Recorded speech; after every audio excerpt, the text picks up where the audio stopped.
आजा राहुल वापस आजा, आजा राहुल वापस आजा, आजा राहुल वापस आजा। राहुल का सपना टूट गया।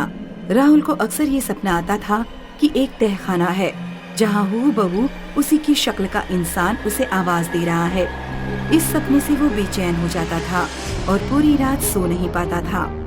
राहुल पिछले 15 साल से यूएसए में अपने अंकल के साथ रह रहा है। उन्होंने उसे अडॉप्ट किया था क्योंकि उनकी कोई संतान नहीं थी। राहुल से मिलने उसकी गर्लफ्रेंड सिमी उसके घर आई। हेलो माय लव, क्या बात है, आज चेहरे पे 12 क्यों बजे हुए हैं? वही डरावना सपना। वही ना जहाँ तुम खुद को पुकारते हो? हाँ वही, बहुत इरिटेट कर दिया इस सपने ने। पता नहीं क्या है इस सपने का रहस्य। तभी उसके अंकल आंटी उसके कमरे में आ गए। Sorry to disturb you kids, पर एक बहुत इम्पोर्टेंट बात करनी है राहुल तुमसे। जी बोलिए अंकल। कल तुम्हारी मॉम डैड से बात हुई थी। तुम्हारे डैड की तबीयत बहुत खराब रहती है। अलका चाहती है कि तुम एक बार उनसे मिल आओ। पर अंकल मैं उनके साथ कैसे रहूंगा? भले ही उन दोनों ने मुझे पैदा किया है, पर मुझे पाला पोसा तो आपने है अंकल। आई अंडरस्टैंड राहुल, पर एक बार हमारे लिए उनको मिलाओ। बस कुछ ही दिनों की तो बात है। You must go Rahul. ठीक है, मैं जाऊंगा। अगले दिन अंकल आंटी और सिमी ने राहुल को एयरपोर्ट पर ड्रॉप किया और वो इंडिया के लिए रवाना हो गया। यहाँ एयरपोर्ट पर आलोक और अलका ने राहुल को रिसीव किया। आलोक और अलका बहुत खुश लग रहे थे। आखिर 15 साल बाद उनका बेटा घर आया था।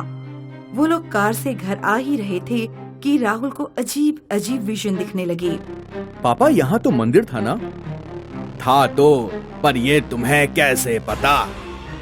पता नहीं, ऐसा लगा। पर ये मंदिर तुम्हारे पैदा होने से पहले ही तोड़ दिया गया था। ये बात तीनों को अटपटी लग रही थी। वो लोग घर पहुँचे और राहुल को घर भी जाना पहचाना सा लग रहा था, जैसे वो वहीं रह रहा हो। राहुल ने जैसे ही घर में कदम रखा, एक पागल लड़का उससे लिपट गया। भाई आ गया, भाई आ गया, भाई आ गया। मैंने तुम्हारा कितना इंतजार किया। ये कौन है? ये तुम्हारा दूर का कजिन है। इसकी सारी फैमिली एक कार एक्सीडेंट में मर गई, तब से ये यहीं है। उस एक्सीडेंट की वजह से ये ऐसा है। ओके, कोई नहीं। राहुल घर के अंदर गया और राइट साइड में मुड़ गया। वो चल ही रहा था कि आलोक ने उसे आवाज लगाई। राहुल बेटा, तुम्हारा कमरा इस साइड है। पर मैं तो इस कमरे में रहना चाहता हूँ। इस कमरे में कोई प्रॉब्लम है क्या? नहीं, कोई प्रॉब्लम नहीं है बेटा। तुम्हारा घर है, कहीं भी रहो। 10 मिनट बैठो, मैं कमरा तुम्हारे रहने लायक बना देती हूँ। ठीक है मम्मी। राहुल इंतजार कर रहा था। तब राहुल का ध्यान रोहित पे गया। पापा वो आ गया, मेरा भाई आ गया। राहुल रोहित के पास गया। ये तुम किससे बात कर रहे हो? मेरे पापा से। वो कहाँ हैं? वो तहखाने में कैद हैं। तहखाना? चॉकलेट दोगे तो सब बताऊंगा। कि उतने में अलका ने उसे आवाज लगाई। बेटा राहुल, तुम्हारा कमरा तैयार है। आ रहा हूँ मम्मी। मैं तुमसे फ्रेश होकर मिलता हूँ, फिर तुम्हें और चॉकलेट भी दूंगा। ओके? पक्का ना? हाँ पक्का। राहुल उस कमरे में गया।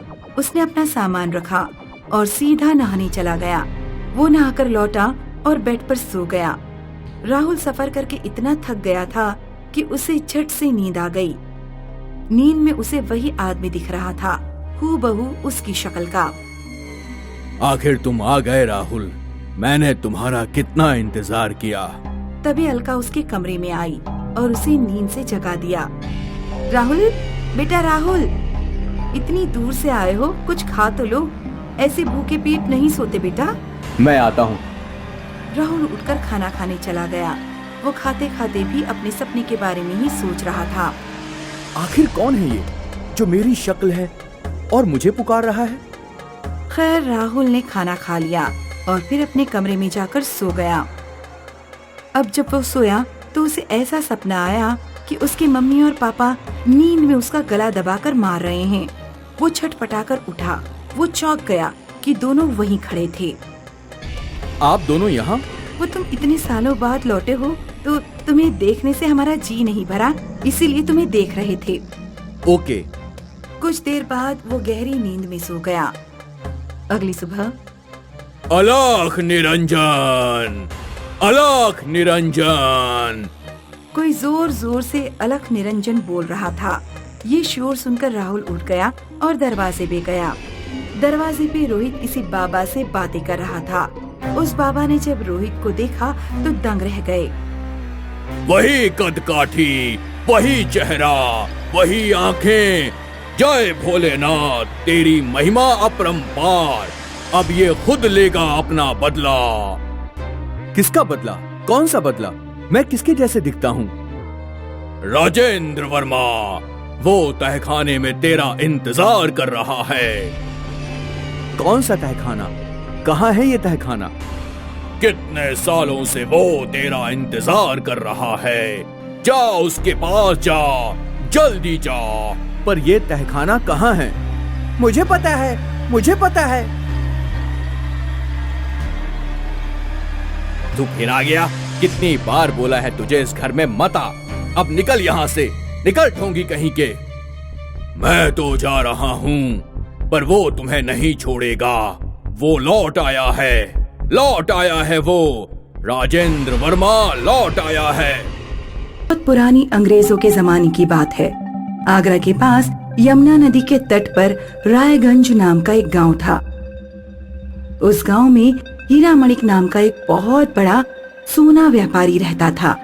गांव से लेकर आगरा तक हीरा मणिक की सोने चांदी के आभूषणों की दुकानें थीं। एक बार आधी रात को किसी ने हीरा मणिक के घर का दरवाजा खटखटाया। हीरा मणिक बिस्तर पर लेटे हुए, भूरा, जरा देखना तो इतनी रात में कौन आ गया। आज नौकर छुट्टी पर गया हुआ है। हीरा मणिक खुद ही उठकर दरवाजा खोलने गया। बाहर एक आदमी था जो काफी घबराया हुआ लग रहा था। अपनी पहचान बताने का मेरे पास वक्त नहीं है। बस इतना समझ लीजिए कि मैं एक चोर हूँ। किसी ने मुझे आपका पता बताया है। मेरे पास एक सोने का पिंजरा है, वो देखिए। मैं ये प्रांत छोड़कर जा रहा हूँ और पिंजरा बेचना चाहता हूँ। आप इसकी जो कीमत समझे वो मुझे दे दें। हीरा मणिक ने सोने का ऐसा शानदार पिंजरा पहले कभी नहीं देखा था। उसने तिजोरी में जितने रुपए रखे थे उस अनजान आदमी को दे दिए और पिंजरा खरीद लिया। लगता है आज मुझे किसी पुराने पुण्य का फल मिला है। इस पिंजरे की कीमत लाखों में होगी, पर वो आदमी मुझे कौड़ियों के भाव इसे बेचकर चला गया। हीरा मणिक ने वो पिंजरा अपने घर के सबसे अंदर वाले कमरे में रखवा दिया। हीरा मणिक की बेटी कामिनी अक्सर अंदर वाले कमरे में खेलने चली जाया करती थी। अरे वाह, ये पिंजरा तो बहुत बड़ा है। इसमें तो मैं अपने लिए घर भी बना सकती हूँ। कामिनी पिंजरे पर पीठ लगाकर बैठ गई और अपनी गुड़िया से बातें करने लगी।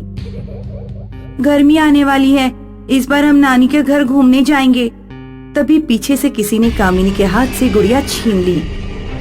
इधर आओ छोटी, पिंजरे के अंदर आ जाओ। कामिनी डरकर कमरे के बाहर भाग गई। मम्मी, मम्मी कहाँ हो? क्या हुआ बेटी? पिंजरे में कोई है, उसने मेरी गुड़िया छीन ली। कामिनी की माँ वसुंधरा अंदर कमरे में गई। उसने देखा कि पिंजरे में कोई नहीं है और कामिनी की गुड़िया पिंजरे में पड़ी हुई है। शाम को जब हीरा मणिक घर लौटा तो वसुंधरा ने उसे कामिनी के साथ हुई घटना के बारे में बताया। कहीं इस पिंजरे के साथ कोई समस्या तो नहीं जुड़ी हुई है, वरना वो आदमी इतने सस्ते में इसे बेचकर क्यों चला जाता? तुमने इसे खरीदने से पहले इसके बारे में कुछ तो पूछ लिया होता। मुझे नहीं लगता इस पिंजरे के साथ कोई समस्या है। कामिनी बच्ची है, किसी और कारण से डर गई होगी। वैसे भी अगले महीने मैं इस पिंजरे को पिघलवा के इसके सोने से आभूषण बना दूंगा। और हाँ, मैं तुम्हें बताना भूल गया था, कल मैं बहुत जरूरी काम से आगरा जा रहा हूँ। 3 दिन बाद लौटूंगा। हीरा मणिक अगले दिन आगरा के लिए निकल गया। घर पर उसकी पत्नी, बेटी और नौकर रह गए। उस रात सोने से पहले कामिनी की माँ ने उस कमरे में ताला लगा दिया जिसमें पिंजरा रखा हुआ था और अपनी बेटी के साथ सोने चली गई। कामिनी को सर्दी लग रही थी रात में उसे बार बार खांसी आ रही थी। मैं अभी तुम्हारे लिए अदरक का रस लेकर आती हूँ। वसुंधरा रसोई में अदरक लेने गई, तभी उसे पिंजड़े वाले कमरे से आवाज सुनाई दी। ऐसा लग रहा था जैसे कोई पिंजरे की सलाखों पर कुछ मार रहा है। वसुंधरा ने नौकरों को बुलाया। भूरा, जरा इधर आना। क्या हुआ मालकिन? इस कमरे का दरवाजा तो खोलो। नौकर ने दरवाजा खोला तो आवाज आना बंद हो गई। क्या हुआ मालकिन? क्या कोई परेशानी है? कुछ नहीं, तुम जाकर सो जाओ। नौकर सोने चला गया। वसुंधरा कुछ देर पिंजरे के पास ही खड़ी रही। जैसे ही वो कमरे से बाहर जाने के लिए मुड़ी, किसी ने पीछे से उसकी साड़ी का पल्लू पकड़ लिया। कहाँ जा रही हो वसुंधरा रानी? जरा यहाँ तो आओ। वसुंधरा चुड़ैल से अपना पल्लू छुड़ाने की कोशिश करने लगी, लेकिन चुड़ैल ने पल्लू पकड़कर वसुंधरा को अपनी तरफ खींच लिया और पल्लू से ही उसका गला घोटने लगी। जब नौकर ने वसुंधरा के चिल्लाने की आवाज सुनी तो वो अंदर कमरे की तरफ दौड़ा। जब तक नौकर कमरे में पहुंचा, वसुंधरा मरणास्त हो चुकी थी। नौकर ने तुरंत एक आदमी के हाथों हीरा मणिक को खबर भिजवाई। अगले दिन हीरा मणिक घर लौट आया। मुझे पहले से ही इस पिंजरे पर शक था। इसमें जरूर किसी बुरी आत्मा का वास है। मुझे हमारी बेटी की बहुत चिंता हो रही है। हीरा मणिक ने गांव के सबसे बड़े तांत्रिक को अपने घर बुलाया और उसे पिंजरा दिखाया।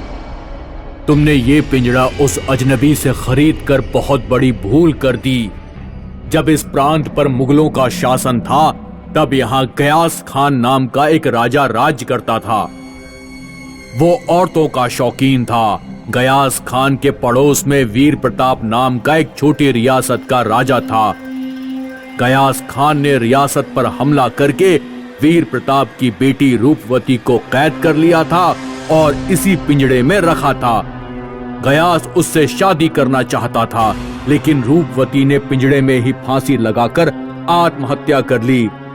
इस पिंजड़े में उसी की आत्मा का वास है। ये पिंजड़ा बहुत साल पहले मेरे पिता ने तंत्र मंत्र से बांधकर आगरा के एक संग्रहालय में रखवाया था। वहां से ये चोरी हो गया। मुझे सुनने को मिला कि जिस चोर ने इसे चुराया था, उसकी पत्नी को चुड़ैल ने मार डाला। लगता है वही चोर पिंजड़ा तुम्हें बेच कर चला गया। शुक्र मनाओ कि तुम्हारी पत्नी की जान बच गई। तुम इसे पिघलाने की सोचना भी मत, वरना वो चुड़ैल तुम्हारे पूरे घर का नाश कर देगी। हीरा मणिक ने अंग्रेज अधिकारियों से बात की और उस पिंजड़े को आगरा के संग्रहालय में वापस रखवा दिया।